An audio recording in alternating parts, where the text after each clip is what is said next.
El debate de la economía, con Jordi Benítez.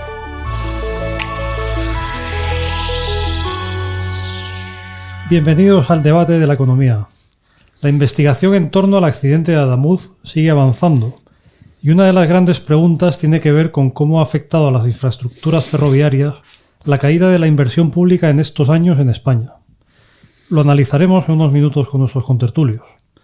Junto con ello, en estos días hemos visto el esperpento de la aprobación de la subida de las pensiones, con el gobierno incluyéndolo en un paquete con los desahucios para intentar satisfacer a Podemos. La subida finalmente se realizará, como todo el mundo sabía, y Hacienda se llevará un buen pellizco a través del IRPF. De eso no hablan tanto. Entre las principales noticias económicas de esta semana, hemos visto también que el Santander se ha lanzado a comprar un banco en Estados Unidos, Webster, por 10.000 millones. Y en un plano más local, hemos conocido el peor dato de paro en España en un mes de enero desde el año 2012, y eso que no cuentan los fijos discontinuos.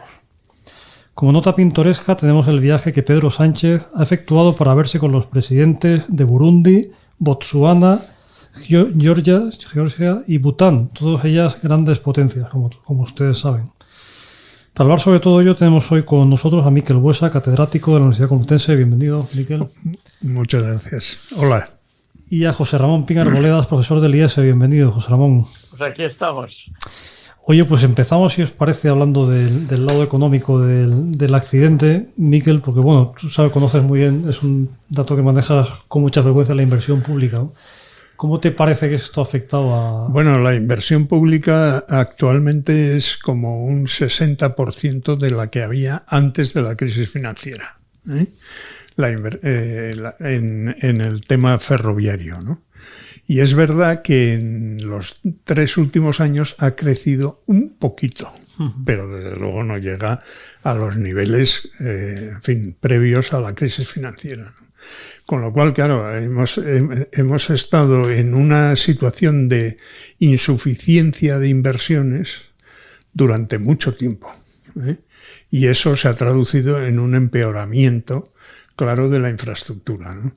Que no solo afecta a los ferrocarriles, porque las carreteras también están hechas un asco, ¿eh? Gran parte de ellas, ¿no? Y otras infraestructuras, pues a otras infraestructuras también les ocurre lo mismo, ¿no? Y esto es consecuencia de una práctica política que asigna a las inversiones públicas un papel menor con respecto a otros tipos de gasto, ¿eh? En el caso nuestro, durante la crisis financiera, había un problema de insuficiencia de los ingresos y de enorme déficit público que condujo a cortar la inversión pública y otros tipos de gastos en I+D, en fin, bajo la idea de que los ciudadanos no se enteran. Y efectivamente, la gente no se entera, ¿eh? Salvo que cuando va pasando el tiempo y entonces resulta que el tren no funciona, que la carretera está llena de baches, que el hospital pues tiene las máquinas medio mal, etcétera, ¿no? Y claro, esto era razonable en aquella situación, pero la crisis financiera desde el año 13 o 14 pues había desaparecido, ¿no? Y lo lógico hubiese sido recuperar los niveles de inversión paulatinamente hasta por lo menos el tamaño que tenían antes de la crisis. Y esto no ha ocurrido. Y no ha ocurrido porque en los gobiernos de Pedro Sánchez, a partir del 18 me parece, sí. A partir del 18 se ha primado el gasto, llamémosle social, esto que ahora se habla tanto del escudo social, sí, y tal, todo esto implica gastos que son muy importantes, ¿eh? Cada medida a veces tiene poco volumen, pero como hay muchas, la suma de todos es muy grande, ¿no? Y claro, esto impide dedicar recursos a las infraestructuras. Y claro, el resultado es que en este país no funciona nada. Oye, hablando de gasto social y de escudo social, José Ramón, claro, tú has estado mucho tiempo, bueno, has estado un tiempo dedicado a la política, ¿no? Y hemos visto en estos días que se ha intentado, pues, como empaquetar, ¿no? O sea, cuestiones tan raras, o sea, tan diversas, ¿no? Como las pensiones y los desahucios, ¿no? Para satisfacer, pues, a diversos partidos políticos, ¿no? Esto es un poco una aberración, ¿no? Vamos, es que yo lo que creo es, y Miquel estaba diciendo, que claro, el gobierno actúa tanto en esto del gasto social como en las inversiones, digamos, con un criterio. El primer criterio es la propaganda. Y, por ejemplo, en inversiones, pues hay otra cosa que hay que tener en cuenta. Por ejemplo, Italia tiene, me parece que la mitad aproximadamente de la longitud ferroviaria española. Y también la mitad aproximadamente de la circulación, porque el problema de los ferroviarios no solamente es la longitud de la vía, sino el volumen de tráfico que se produce. Bueno, pues Italia creo que invierte como 3 veces España, pero eso no es solamente eso, sino que Italia invierte el 16%, España invierte el 16% en mantenimiento, Italia invierte el 38% en mantenimiento. Es decir, ¿qué es lo que hace con esto del escudo social, las inversiones y tal? Lo importante es la primera piedra, como decíamos. Es decir, el poner la piedra primera, el anunciar que va a haber un aumento del gasto social, el decir que no vamos a desahuciar a los pobrecitos, etcétera. Esto es lo primero. Y luego, luego esto hay que mantener las inversiones. Oiga, es que resulta que a los chiringuitos estos que le estamos dando dinero cuestan mucho dinero y este es el problema. El problema es que actúan con el efecto propaganda y están pensando en las elecciones. Siempre están pensando en las elecciones. Pero no solo, no solo, José Ramón, porque tenemos un caso en concreto de la alta velocidad en el que el factor influyente fundamental es el nacionalismo, en este caso vasco, porque se está construyendo desde hace muchos años una red de alta velocidad que une a las 3 capitales vascas. Yo le llamo a este ferrocarril el tren de cercanías de alta velocidad, porque en los trayectos previstos no hay ninguna posibilidad de que el tren alcance los 300 kilómetros por hora, porque se saldría de la vía hacia el mar, y entonces es imposible, ¿no? No, y además... Pero además, perdona... La velocidad a cabo de unos kilómetros. No, pero es que además resulta que la parte de la red de alta velocidad cuyo coste de construcción es más caro, porque todo el trayecto o son viaductos o son túneles. Y por tanto, o sea, no hay, no sé, 5 kilómetros llanos en los que puede ir el tren y tal, como pasa en Andalucía o tal. No, aquí son todo viaductos y túneles, y claro, eso es carísimo. Y va a ocurrir una cosa, Miquel me dice, va a ocurrir una cosa, que este dinero lo hemos pagado entre todos los españoles, porque sí, claro. Son inversiones del Estado. Sí. ¿Y qué va a ocurrir dentro de 2 o 3 años? Bueno, todavía no sé si se habrá inaugurado, pero cuando se inaugure, el gobierno vasco reclamará las competencias y tal para tener su trenecito de cercanías de alta velocidad. O sea, para ir de Bilbao a San Sebastián en media hora, a 100 por hora. A 100 por hora. O sea, y de Vitoria a Bilbao, pues claro, se tarda ya media hora en coche subiendo unas cuestas enormes, etcétera, pues a lo mejor se tarda 15 minutos o yo qué sé.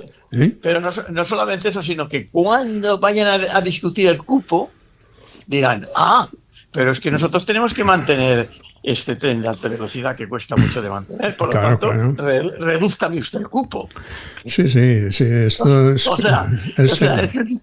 hay que reconocer que son hábiles estos del PNV, que por cierto son los que le han dado los votos al gobierno para poder aprobar de alguna manera el llamado escudo social. Porque bueno, para aprobar lo que en este momento está previsto es que no se apruebe. Pero en fin, los vascos han hecho las reverencias necesarias para tratar de abrir esa puerta. Y algo se habrán llevado en el camino. Los nacionalistas vascos. Pero bueno, lo que ha pasado ha sido un negocio de trileros. O sea, esta es una cosa muy curiosa. Es como si dijeras, mire, es que yo me voy a quedar con su hijo y le voy a ayudar a su hijo. A cambio de esto, usted me dejará a su mujer, ¿no? Una temporada.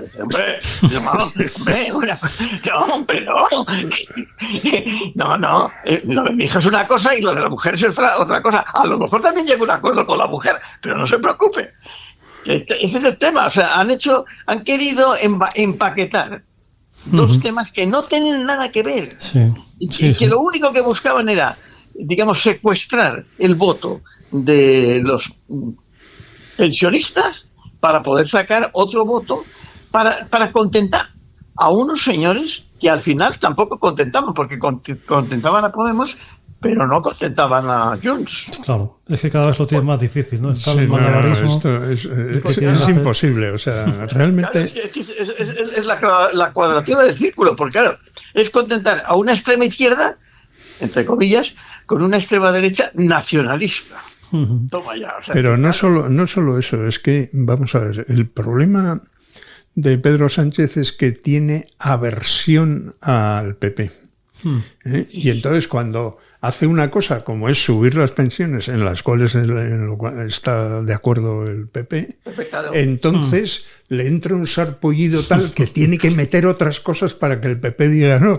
Y esto es lo que le ha pasado, y claro, luego resulta que los pensionistas, que somos muchos, y algunos van a votar dentro de una semana, dentro de menos de una semana, en domingo, Aragón, ¿no? Sí, y entonces ha dicho, es que esto... Y si no me votan, ¿por qué no les van a subir la pensión? Y entonces ha tenido que rectificar rápidamente. De todas formas, hay una cosa que es... por ejemplo, el otro día vi yo el debate de Aragón entre el candidato Azcón y la candidata Alegría. Entonces, la candidata Alegría, cada vez que podía intervenir, sacaba un cartelito que ponía 560 millones de euros que le vamos a dar si usted aprueba el programa de financiación autonómica que hemos propuesto. Que, por cierto, favorece mucho más a Cataluña, pero eso no tiene importancia. Lo que pasa es que... Entonces, Azcón no dijo lo que tenía que haber dicho, que era, oiga, no, es que el programa que yo tengo no son 560, es que Aragón le corresponden 790. O sea, usted no me está dando 560, me está quitando 320. Sí. Pero... Mira, Alegría, lo único bueno que tiene es el apellido. Bueno, no es un mal apellido, pero vamos, es que yo creo que a veces al PP también le falta un poco de reflejo, ¿no? De responder. Eso les falla a todos, efectivamente. Oye, hablando... porque es así de claro, ¿no? Oye, ya que nos hemos alargado un poco la primera cuestión, y vamos entrando en la recta final, pero os lanzo dos temas, ¿no? Muy distintos los dos, para saber qué os parece. Por un lado tenemos el peor dato de España de paro en un mes de enero desde el 2012, que aquí se dice que el empleo, la creación de empleo va muy bien y tal, pero ha salido este dato ahora, ¿no? Eso por una parte. Y luego muy distinto la operación del Santander. A ver qué os parece. Bueno, yo prefiero el empleo porque a mí los bancos me producen cierto repelús. Eso, José Ramón, como está en el IES. Pero vamos a ver, este dato de disminución del número de personas afiliadas a la Seguridad Social puede ser que sea el comienzo de un periodo en el cual la creación de empleo no sea tan intensa como en los años precedentes. La economía española ha crecido un 2 y pico % estos últimos años, gracias a un aumento extraordinario del empleo, en gran parte, digamos, alimentado por la inmigración. La mayor parte del crecimiento, la totalidad del crecimiento se explica por el aumento del empleo y la mayor parte del aumento del empleo tiene que ver con la inmigración, ¿no? Entonces, bueno, pues a mí no me sorprendería que este proceso tenga un límite. Y tenga un límite simplemente porque sin mejoras en la productividad y tal, sobre la base de sectores de baja productividad que tienen que ver con el turismo y algunos otros tipos de servicios, etcétera, pues no se pueda seguir ampliando. Incluso la operación en la que se ha metido el gobierno de legalizar o dar papeles a 700 o 500.000. Ellos dicen 500.000, hay otros que manejan la cifra de 800.000. Pues esto tampoco va a generar más empleo, porque esas personas están ya en el país. Y por tanto, bueno, pues es posible que estemos en el punto de inflexión en el que la economía deja de crecer a ese ritmo y empieza a crecer a un ritmo inferior. Pero bueno, no sabemos si esto es así exactamente, porque habrá que esperar a lo que ocurre a lo largo de este año. Coméntanos, José Ramón, sobre esto y sobre Santander un poco. Yo opino, vamos a ver, Miquel, y mi impresión es que lo mismo que el año pasado, cuando acabó en 2024, había un crecimiento del PIB oficial del 3 y luego se demostró que era el 3,5, a mí me da la impresión de que va a ocurrir lo mismo. El 2,8 que de este año pues se va a plantar realmente en el 3,2, que es un crecimiento del PIB muy fuerte. Lo que ha ocurrido es que eso se ha centralizado fundamentalmente en el último trimestre, que crecimos el 0,8%. Especialmente por el tema del consumo interno. Y entonces, ¿qué pasó? Pues claro, el consumo interno, ¿qué son? Las ventas de los sales, que dicen los norteamericanos, de los descuentos, las comidas de Navidad, etcétera. Y ha habido una necesidad de contratar mucha gente en el último trimestre en los temas de Navidad, que claro, como son contratos temporales, cuando se acaba, se acaba. Y todos los meses de enero siempre se ha destruido empleo. Esta vez ha sido especialmente grande. Pero ha sido especialmente grande porque había habido un crecimiento especialmente grande en el trimestre anterior. Esta es mi opinión. ¿Qué va a pasar en este año? Pues más o menos lo mismo que el año pasado. Porque vamos a tener más o menos los mismos turistas, porque todos los temas, digamos, los cisnes negros que llamamos los economistas, y que son las guerras y tal, eso ya está digerido, y la cosa va a ir, los aranceles también, la cosa va a ir más o menos como ha ido este año. Muy optimista, ¿eh? Sí, yo te veo con el Eclesiastés en la mano, ¿no? Lo que ha sido será. ¿Qué dice el Eclesiastés? Sí, pero esto ya lo discutiremos después de verano, porque yo sí que creo que después del verano ya comprenderás después del verano tu error. No, después del verano yo creo, y por eso, por ejemplo, uno de los temas que hay es que el IBEX 35 está en 18.000 y pico puntos. ¿Qué significa? Que los que descuentan las expectativas empresariales, que son los inversores en bolsa, piensan que esto va a ir bien por lo menos unos meses. Eso es así. Bueno, pero pueden equivocarse perfectamente. Y no sería la primera vez, ¿no? Porque esos que tienen tantas expectativas no ven el futuro. Porque el futuro no lo vemos ninguno. Bueno, pero parece ser que esperan que la cosa va a ir hasta después de verano razonablemente. Y además va a haber dinero, porque la Reserva Federal va a cambiar a disminuir los tipos de interés. El Banco Central Europeo no tendrá más remedio que mantenerlos o disminuirlos, lo cual significa que los renta fija pues va a ser menos rentable, y por tanto la renta variable, que es la bolsa, pues tendrá dinero. Bueno, ahora oiga, ¿y qué es lo que ha hecho el Santander? Pues ha dicho, oye, necesito estar en la economía del imperio. Ya está. ha dicho, mira, esto era... Sí, a sentarse, ¿no? Porque bueno, ya estaba, pero Claro, con esto pero crece no, de manera considerable. me voy a sentar. ¿Por qué? Pues como ocurría en la época de los romanos. El rey Herodes llegó a ser Herodes de Judea porque había ido a estudiar a Roma, se había hecho amigo del César y lo devolvió siendo rey. Pues yo creo que el Santander ha dicho, necesito estar en el imperio y aquí me voy a sentar. ¿Qué ha pasado? Claro, que ha caído el valor de las acciones. Claro, porque, ¿qué ha pasado? Claro, así que los que ven el futuro han dicho, uy, esto del imperio no me gusta. Claro. Cuando ha pasado, dice, oiga, esto no es no es una decisión, digamos, económica, es una decisión de geopolítica. Y esto yo no lo entiendo muy bien. A bajar las acciones. Cosa que suele ocurrir en todas las fusiones y adquisiciones. Sí. La empresa. Sí, también es verdad que han crecido mucho, ¿eh? En el último. Claro, pero la empresa adquirida sube y la empresa adquirente baja. Eso es lo que suele ocurrir, porque los que de verdad se ganan el dinero son los adquiridos, que de repente reciben el dinero. Eso ya es seguro. Lo otro es expectativas. A mí, de todos modos, este tipo de operaciones no me gustan nada. O sea, que los bancos sean cada vez más grandes, tengan cada vez más poder y que cada día que pasa los clientes seamos una especie de pulgas que entran en el banco y poco menos que te escupen, ¿eh?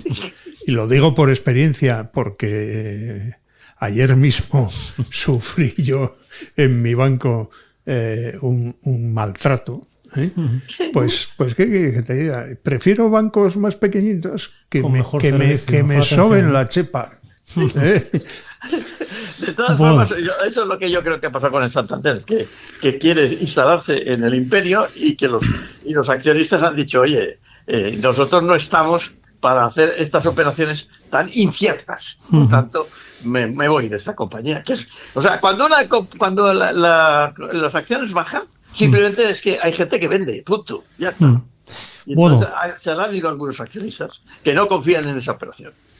Muy bien, pues con esto tenemos que terminar ya. Muchas gracias a Miquel Buesa, José Ramón Pin Arboledas, y les esperamos en la próxima edición del Debate de la Economía.